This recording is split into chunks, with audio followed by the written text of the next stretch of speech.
திருமலை படம் ஷூட்டிங்கில் ஹைதராபாத்தில் விஜய் இருந்தார். அப்போ அவர் செல்ஃபோனில் கனெக்ட் பண்ணி கொடுத்து பேச சொன்னார், சில விஷயங்களும் சொன்னார். அப்போ விஜய் சொன்னார், ரொம்ப கன்ஃபியூஸ்டாக இருக்குது சார் அப்படின்னு சொன்னார். நான் சொன்னேன், இல்லைங்க உங்களுக்கு மினிமம் கேரண்டி இருக்குது. நீங்கள் ஜெயிலர் படம் வந்து தமிழ்நாட்டிலே அதிக தேட்டர், இந்தியாவிலே உலகத்திலே அதிக தேட்டரில் ரிலீஸ் ஆகக்கூடிய தமிழ் படமாக ஜெயிலர் இருக்குன்னு நான் நம்புகிறேன். சூப்பர் ஸ்டார் ரஜினிகாந்த்ங்கிறது நிரூபிக்கப்படும் நான் நம்புகிறேன். Screening number of theaters and screens, இது ஜெயிலர் தான் எல்லா தமிழ் படத்தை விட அதிகம் வரும் நான் சொல்கிறேன். இதை திருப்பூர் சுப்பிரமணியனும் தனஞ்சயனும் உறுதிப்படுத்திட்டு, இதுக்கு மேலே நீங்கள் உங்கள் போட்டு என்கிட்ட வாங்காண்டா, அதுக்கு 4 பேர் இருப்பாங்க, அவங்க பேசிட்டு போகிறாங்க, உங்களுக்கு அது தேவையில்லை. 25% அதிக ஸ்க்ரீன் ரிலீஸ் ஆகும். அப்போ ரஜினிகாந்த் தான் சூப்பர் ஸ்டார். நெக்ஸ்ட் சரத்குமார் தெரியாம சொல்லுவாருங்க, அவர் ஏதாவது அப்பா ரோல் விஜய்கிட்ட கிடைக்காதான்னு சொல்லுவாருங்க, விடுங்க அவரை. அண்ணன் ரஜினிகாந்த் அவர்களை வந்து பாரத பிரதமர் மோடிக்கு 2024 பிரச்சாரம் பண்ண வரணுங்கிற ஒரு கோரிக்கை வச்சேன். அப்போ அண்ணன்கிட்ட வந்து முடிவு நீங்கள் எப்போ வேணாலும் எடுக்கலாம்னே, ஆனால் 24க்கு முன்னே எப்போ வேணாலும் எடுக்கலாம்னே, ஆனால் கண்டிப்பாக நீங்கள் வரணுங்கிற கோரிக்கை வச்சேன். விஜயகாந்த் வந்து களத்துக்குள்ளே நின்று அடினா அடிக்கிறதுக்கும் வெட்டுனா வெட்டுறதுக்கும் குத்துனா குத்துறதுக்கும் உனக்கு ஆள் இருக்கும்போது எனக்கு ஏன்டா ஆள் இருக்கக்கூடாதுன்னு கேட்டதுக்கும், இவர் வந்து காசு வாங்காமல் ஓட்டு போட சொல்லுங்க உங்க அப்பாட்டன்னு சொல்றதுக்குள்ள வித்தியாசம் தெரியலையா சார்? அவர் இன்னும் வரல சார் விஜய்.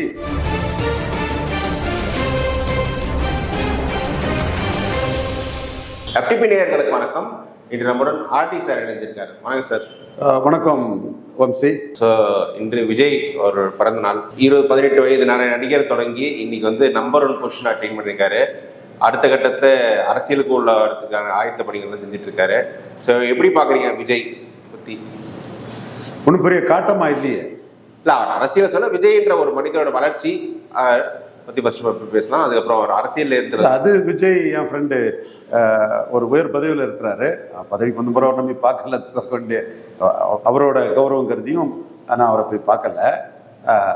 அவர் பதவிக்கு வர்றதுக்கும் சமநீதி பார்வையில் என்னோட ஃபைட்டு ஒரு காரணமாக இருந்து, அந்த நண்பர் வந்து விஜய்க்கு லைலா மேட். அவரு திருமலை படம் ஷூட்டிங்கில் ஹைதராபாத்தில் விஜய் இருந்தார். அப்போ அவர் செல்ஃபோனில் கனெக்ட் பண்ணி கொடுத்து பேச சொன்னார், சில விஷயங்களும் சொன்னார். அப்போ விஜய் சொன்னார், ரொம்ப கன்ஃபியூஸ்டாக இருக்குது சார் அப்படின்னு சொன்னார். நான் சொன்னேன், இல்லைங்க உங்களுக்கு மினிமம் கேரண்டி இருக்குது. பெரிய வெற்றி பெற்றால் நீங்கள் நம்பர் 1 ஹீரோவாக ஆயிடுவீங்க. இவர் மக்கள் தலைவர் எம்ஜிஆருக்கு மினிமம் கேரண்டி தான் அவரை நம்பர் 1 ஆக்கிச்சு. சூப்பர் ஸ்டார் ரஜினிகாந்துக்கும் மினிமம் கேரண்டி தான் அவரை பெரிய லெவலுக்கு கொண்டு வந்தது. உங்களுக்கு மினிமம் கேரண்டி இருக்குது. படங்களில் அந்த மினிமம் கேரண்டியை இன்க்ரீஸ் பண்ணக்கூடிய அளவுக்கு சினிமா ஆடியன்ஸில் 1/3 தலித் மக்கள் தான், அட்டவணை பிரிவு மக்கள். அந்த மக்கள் தான் 1/3 இருக்கிறாங்க. ஸோ நீங்கள் ஒரு அம்பேத்கரை ப்ரொஜெக்ட் பண்ணக்கூடிய அந்த காட்சிகளை படத்தில் வைங்க அப்படிங்கிற விஷயங்களை சொன்னேன். பிறகு ராமகோபாலன்ஜி பொறுத்தளவில் அவர் எவ்வித எதிர்பார்ப்பும் என்று நாட்டுக்காக தியாகம் பண்ணவர். அவர் மேலே எனக்கு மிகுந்த மரியாதை உண்டு. அவர் பதவியை எதிர்பார்க்காம தன் கொள்கைக்காக தியாகம் பண்ணி இருக்கக்கூடியவர். பட்டு உங்களை மத ரீதியாக சொல்லி உங்களை பலகீனப்படுத்தலாம் முடியாது. அது வந்து உங்களுக்கு பலம் தான். அது வந்து உங்களுக்கு ஒரு சினிமா கலைஞனுக்கு அதெல்லாம் பலகீனம் அல்ல, பலம் தாங்கிறதெல்லாம் அவர் சொன்னேன். அவரு ரொம்ப கன்ஃபியூஸ்டாக இருக்குது சார். அந்த திருமலை ஷூட்டிங்கில் பாலச்சந்தர் படம் ஹைதராபாத்தில் இருந்தார், பேசினாப்புல. இன்னைக்கு அம்பேத்கர் எல்லாம் அவர் சொல்றாருன்னா எனக்கு அது மிகுந்த மகிழ்ச்சியான ஒரு விஷயம் தான். ஒரு நடிகராகவும் சரி, ஒரு மனிதராகவும் பெரிய மெச்சூர் ஆயிருக்காரு, பெரிய வளர்ந்துருக்காரு. அதாவது 90களில் ரஜினி அளவுக்கு ஒருத்தர் வெற்றி பெற முடியுமா அப்படின்ற ஒரு கேள்விகள் இருந்து போய் இன்னைக்கு ரஜினியை விட பெரிய மார்க்கெட் அவரை அச்சீவ் பண்ணிட்டாரு. இல்லை, அது வந்து நான் வேறுபடுறேன். எதை வச்சு சொல்றீங்க? நீங்கள் ஜெயிலர் படம் வந்து தமிழ்நாட்டிலே அதிக தேட்டர், இந்தியாவிலே உலகத்திலே அதிக தேட்டரில் ரிலீஸ் ஆகக்கூடிய தமிழ் படமாக ஜெயிலர் இருக்குன்னு நான் நம்புகிறேன். சூப்பர் ஸ்டார் ரஜினிகாந்த்ங்கிறது நிரூபிக்கப்படும் நான் நம்புகிறேன். இது ரஜினி மேலோட பொறாமையிலையும் காழ்ப்புணர்ச்சியிலும் உங்களை போன்றவங்க சொல்லக்கூடாது. வெயிட், இது வந்து நிரூபிக்கக்கூடிய ஒரு விஷயம். அதிக ஸ்கிரீன் யார் படத்துக்கு போடுறாங்கிறது நிரூபிக்கக்கூடிய ஒரு விஷயம்.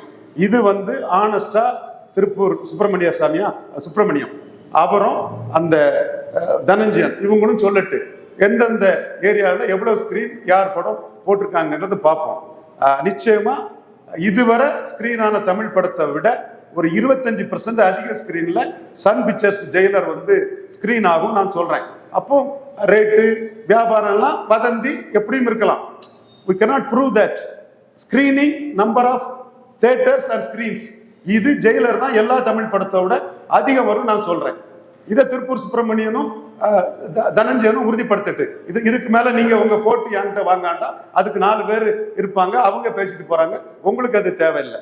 இது அதிக தேட்டர்ல ஸ்கிரீன் ஆகக்கூடிய படமாட்டு சன் பிக்சர்ஸ் ஜெயிலர் இருக்கும். அண்ணன் ரஜினிகாந்த் தான் சூப்பர் ஸ்டார். நீங்க செட்டப்கள் பண்ணி பேசுறது எனக்கு உடன்பாடு கிடையாது. அதிக ஸ்கிரீன் ரிலீஸ் ஆகல, அது வந்து இன்னொரு நடிகர் படம் தான் அதிக ஸ்கிரீன் சொன்னா நான் ஒத்துக்கிட்டு போறேன். எனக்கு அதுல ஒண்ணு ஆட்சேபம் இல்லை. ஜெயிலர் அதிக ஸ்கிரீன் மற்ற தமிழ் படத்தோட உலகம் முழுதும் 25% அதிக ஸ்கிரீன் ரிலீஸ் ஆகும். அப்ப ரஜினிகாந்த் தான் சூப்பர் ஸ்டார். நெக்ஸ்ட் சரத்குமார் தெரியாம சொல்லுவாருங்க, அவர் ஏதாவது அப்பா ரோல் விஜய்கிட்ட கிடைக்காதான்னு சொல்லுவாருங்க, விடுங்க அவரை போட்டு. சரி, ஓகே. இப்போ வந்து விஜய் அடுத்த அரசியல் வரத்துக்கு ரெடி ஆயிட்டு ஒரு கரெக்டான ஏஜ் தான். நான் வந்து 60 வயசு 70 வயசு அரசியல் நிறைய நடிகர் வரணும் போது ஒரு 50 வயசுல நான் அரசியல் வரணும்ன்ற ஆயத்த பணிகள் செஞ்சுட்டு இருக்காரு. 26க்கு வர மாதிரி தான் சூழல் இருக்கு. அதை எப்படி பாக்குறீங்க? இல்ல, விஜய் அரசியலுக்கு வர்றதை நான் வரவேற்கிறேன். ஏன்னா என்னோட அஜெண்டா எடப்பாடி பழனிசாமியை 15% நிறுத்தணுங்கிறது என்னோட நோக்கம். ஆனா அவர் வந்து வந்தா விஜயகாந்த் கமலஹாசன் மாதிரி ஒரு கிளாமர் உள்ளவங்க ஒரு கருத்தை சொன்னா ஒரு பெர்சன்டேஜ் ஓட்டு கிடைக்குதுன்னு 2 முன் உதாரணம் இருக்குது. ஒன்னு விஜயகாந்த், இன்னொன்னு கமலஹாசன். அந்த வகையில கமலஹாசன் 2019 மக்களவை தேர்தலில் வந்து ஜெயலலிதா இருந்த வாக்குல ஒரு 4% ஓட்டை எடுத்தாரு. அதே மாதிரி விஜயும் வந்து அதிமுக சென்ட்ரிக்கான ஓட்டுல ஒரு சில குறிப்பிட்ட சதவீத வாக்குகளை வந்து அவரால் எடுக்க முடியுங்கிறது என்னோட கருத்து. பட் 2024 அவருக்கு ரோல் இருக்கு மாதிரி எனக்கு தோணல. அவரு 24 அவர் வர மாதிரி சொல்லல. 24 பிறகு மற்றதை பார்ப்போம். 24 எங்க அண்ணன் ரஜினிகாந்துக்கு ஒரு ரோல் ஏற்படுத்தி கொடுத்துடலான்னு நான் இன்னைக்கு கூட முயற்சி பண்ணிட்டு தான் இருக்கிறேன். ஏபிள் பிரைம் மினிஸ்டர் ஸ்டேபிள் கவர்மெண்ட்னு மோடிக்கு ஆதரவா எங்க அண்ணன் ரஜினிகாந்த் வரணும்னு நான் டெல்லியில ராஜ்கோட்டால பாபா சாஹேப் தால்கே அவார்டு வரும்போது நான், என் தம்பி பிரசாந்த், தம்பி மாதவன், அட்வொகேட் பாலா, அவரும் ஒரு தம்பி தான், நாங்கள் 4 பேரும் போய் பேசும்போது அண்ணன்கிட்ட பேசிட்டு இருக்கும்போது பிரதமர் மோடியை பார்த்துட்டு வந்திருந்தார் அண்ணன்.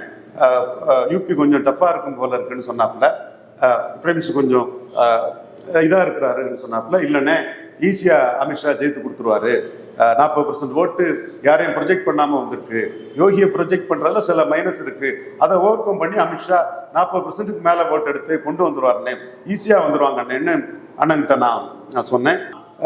அண்ணன் ரஜினிகாந்த் அவர்களை வந்து பாரத பிரதமர் மோடிக்கு 2024 பிரச்சாரம் பண்ண வரணுங்கிற ஒரு கோரிக்கை வச்சேன். அப்போ அண்ணன்கிட்ட வந்து முடிவு நீங்க எப்போ வேணாலும் எடுக்கலாம்னே, ஆனா 24க்கு முன்னே எப்போ வேணாலும் எடுக்கலாம்னே, ஆனா கண்டிப்பா நீங்க வரணுங்கிற கோரிக்கை வச்சேன். இப்பவும் அவர் வருவாருங்கிற ஒரு நம்பிக்கை எனக்கு வந்து அந்த பாராளுமன்ற கட்டிட திறப்பு விழாவுக்கு இந்த நம்ம சிவாச்சாரியர்கள் இவங்கெல்லாம் போன ஒரு இதுல, சைவ மடாதிபதிகள்லாம் போன இதுல தமிழகத்தில் வந்து அதற்கு திமுக கூட்டணி கட்சிகள் அதற்கு மிக கடுமையான எதிர்ப்புகள் எல்லாம் பண்ணி எதிர்வினையாற்றி கொண்டு இருந்தாங்க. அந்த சிச்சுவேஷனுக்கு வந்து அண்ணன் ரஜினிகாந்த், திரையுலகத்தில் இருக்கவங்களே அண்ணன் ரஜினிகாந்த் ஒருத்தர் தான் ஒரு ட்வீட் போட்டு அதை வாழ்த்து தெரிவித்தார். தமிழண்டாங்கிற ஒரு பேர்ல அந்த ட்வீட் போட்டு வாழ்த்து தெரிவிச்சாருன்னா எங்களுக்கு அந்த ஒரு மகிழ்ச்சியும் ஒரு நம்பிக்கை ரேகையும் அந்த இதை கொடுக்குது. வரட்டு 24 தான் முடிவாகும். இல்ல, நான் என்ன சொல்றேன், நீங்க சொல்ற இது இப்படி வந்தாலும் அவர் இன்னொருத்தர் ப்ரொஜெக்ட் பண்ணி தான் வருவாரு. அது வேற விஷயம் சார். நான் ஏன் முயற்சியை நான் பண்றதை நான் சொல்றேன் சார். நீங்க தாராளமா பண்ணுங்க, உங்க முயற்சி வெற்றி வாழ்த்துக்கள். நான் என்ன சொல்றேன், அரசியல் இருக்கவர்கள் இப்போ எல்லாம் 26 நோக்கி தான் இது பண்ணாங்க சார். 24க்கு பிறகு தான் 26 பேச முடியும் சார். 24 ரிசல்ட்டுக்கு பிறகு தான் 26 பேச முடியும். 24ல சீமான் வந்து எடப்பாடி, நீங்க பிரமணியாளர் உங்கள்கிட்ட சொல்றேன், சீமான் வந்து எடப்பாடியை விட பெரிய அளவுக்கு தாண்ட மாட்டாரு. ஆனா எடப்பாடி கீழே இறங்குவாரு, சீமான் மேல ஏறுவாரு. எடப்பாடிக்கு சீமானுக்கும் பெரிய வித்தியாசம் வாக்கு சதவீதத்தில் இருக்காது நான் நம்புறேன். இந்த புள்ளிக்கு பிறகு தான் அடுத்ததை பேச முடியும். அது ஓகே, பட் அதுக்கும் விஜய் உள்ள வரதுக்கு இல்ல விஜய் உள்ள வர்றதுக்கு வந்து சார் நான் என்ன சொல்றேன், 24 யார் வேணே வர இருக்கட்டும் சார். அவர் வந்து 26ல வர வந்தால் அன்றைக்கு தாக்கம் எங்க 24க்கு பிறகு தாங்க 26 பேச முடியுங்கிற புள்ளியில நான் சொல்றேன். 24ல எங்க அண்ணன் ரஜினிகாந்துக்கு ஒரு ரோல் இருக்கும், 24ல விஜய்க்கு ரோல் இருக்கிறதுக்குள்ள வாய்ப்பு இல்லைன்னு சொல்றேன். அவர் ரோல் எடுத்துக்க விரும்பல. அவரு என்ன தம்பி எடுத்துக்க விரும்பல. அவரு அது அவரு விருப்பம். அவர் எடுத்துக்கலாம்னா அவர் கட்சி ஆரம்பிச்சு 24 வரலாம், நான் வரணும்னு ஆசைப்படுறேன்.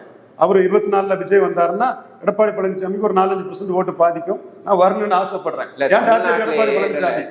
உங்கள் மீது வைக்கக்கூடிய விஷயமே தமிழ்நாட்டில் எடப்பாடி பழனிசாமி நெகட்டிவ் நீங்க மட்டும் தான் பேசிட்டு இருக்கீங்க. ஆனா இப்போ மீடியா மொத்தமும் திமுக தான் அரசியல் எதிர்ப்பு இருக்கு, அவங்க தான் அவங்க எதிர்த்துருக்காங்க. இப்போ ரவீந்திரன் சாமி இதையே பேச மாட்டாங்க, அதுக்கு அந்த கேள்விதான் கேட்டுருக்கேன். தாராளமா கேட்கட்டு, சந்தோஷமா கேட்கட்டு, கேட்டு அதை பார்த்து சந்தோஷப்படட்டு. நான் என் ஸ்டைலில் தான் போக முடியும்.